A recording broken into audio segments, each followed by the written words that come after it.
we will be starting with our domain for today, which is shock. Shock is essentially a bread and butter domain in terms of any critical care exam, especially for the part one exam. So I have again divided this into two separate classes. The first class would just deal with theory. We will try I to know keep you it are. interactive and So, try to ask you can you questions now and describe then. So how please strategy feel for ICU? The candidates are free to interact requested whenever to possible. mute their mic for And at uninterrupted. the end of this class, I have a few MCQs. In the next class, we will just practice MCQs. So that's the standard pattern that I'm sticking to for these classes. Okay, so let us begin. Let's just go over the 10 points that milligram, we will cover in today's lecture 10 and the milligram, points that are also important for your exam. 10 Okay, TID, so first thing is obviously you have 10 to be able to TID, define shock, right? And you have to know the difference between shock and 10 mg hypotension. Often to Q4. students, Yeah. Just a minute, sir. 20 milligram TID. Yeah. TID PR.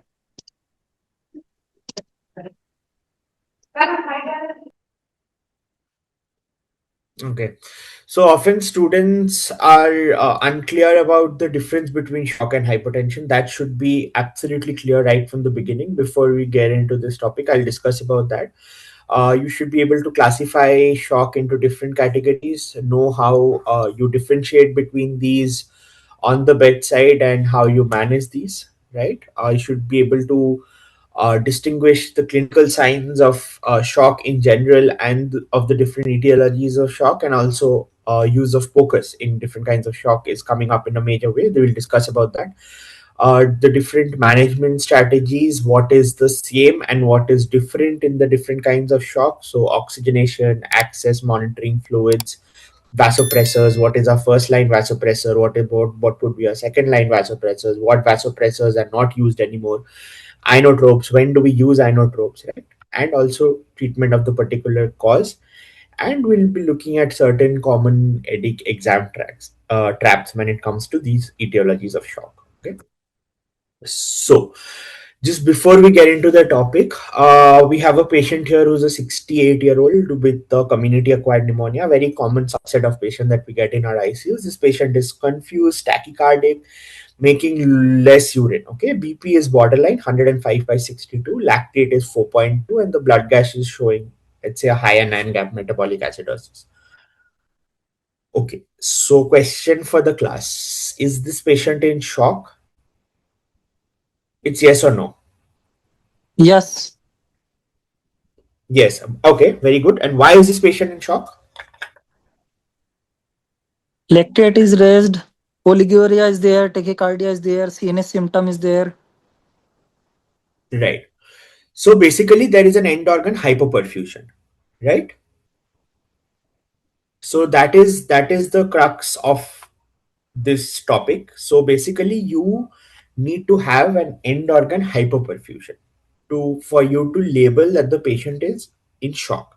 Blood pressure is secondary, right? Someone might have a normal blood pressure, but they might still have organ hypoperfusion, right? Even normal blood pressure is a very subjective thing. This patient may be a hypertensive and might be used to a blood pressure of, say, higher 140s or 150 systolic. So this is a low blood pressure for that patient. So blood pressure is not always a standalone uh, when it comes to defining whether a patient is in shock or not. You have to look at organ hypoperfusion. Okay, so you need not have frank hypotension to have shock.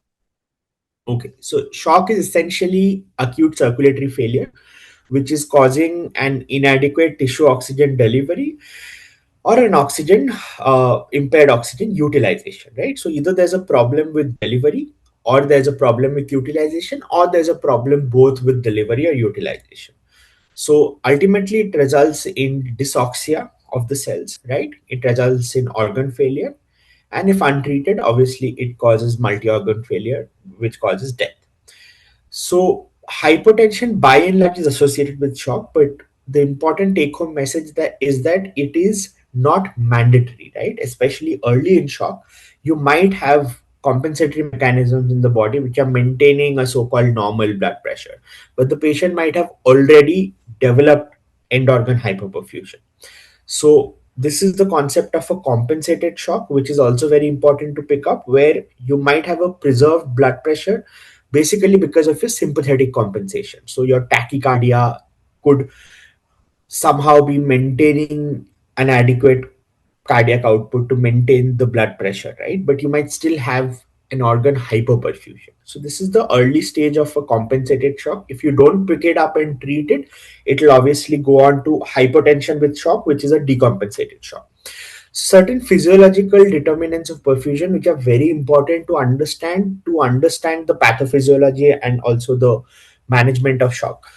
So we know the mean arterial pressure depends on two things, right? It depends on the cardiac output and it depends on the systemic vascular resistance. So whenever you have a shock state, that is, you have a low blood pressure, right? You could have problems with either one or both of these, right? So either you could have a low cardiac output, or you could have a low systemic vascular resistance, or you could have a decrease both in the cardiac output or the systemic vascular resistance, right? So this is the first take home message.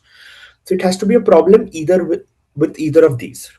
So like in a hypovolemia, you would have a problem primarily with the cardiac output, right? You would have a lower cardiac output. While in sepsis, sometimes your cardiac output would be maintained, but your systemic vascular resistance would go down drastically, right? So it has to be an issue with either of these or both of these.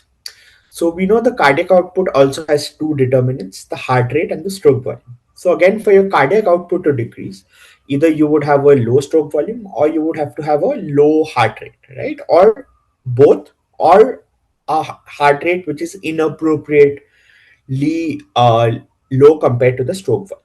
So these are the two factors which are determining the cardiac output and the two factors which are determining the mean arterial pressure. Now, when you look at the stroke volume, we've learned in our physiology classes that stroke volume depends on three things, right? It depends on the preload, the afterload, and the contractility. So again, a decrease in preload, a decrease in the afterload, or a problem with the contractility, all of these could cause a reduction in the stroke volume and hence cause the cardiac output to decrease. And finally, what are our determinants of oxygen delivery, which we label as the DO2? So the oxygen delivery again depends on two things. It depends on the cardiac output and the oxygen content in the blood, right?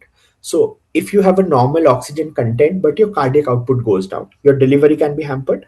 Again, if you have a normal cardiac output, but your arterial oxygen content goes down, that again could hamper the oxygen delivery. This arterial oxygen content primarily depends on the hemoglobin, right? There are also certain other factors, like it depends on the dissolved oxygen in the blood, but it primarily depends on the hemoglobin. So even if you have a normal cardiac output, but your hemoglobin is low, your arterial oxygen content goes down and hence your oxygen delivery comes down, right?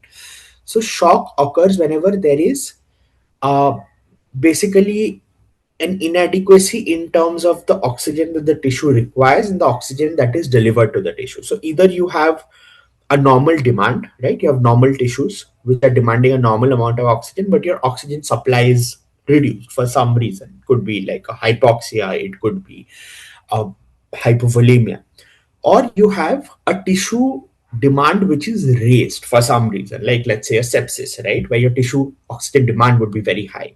In that case, even a normal or a slightly higher oxygen delivery would still be inadequate, right? So basically the mismatch is what is important, the mismatch in terms of the demand and supply.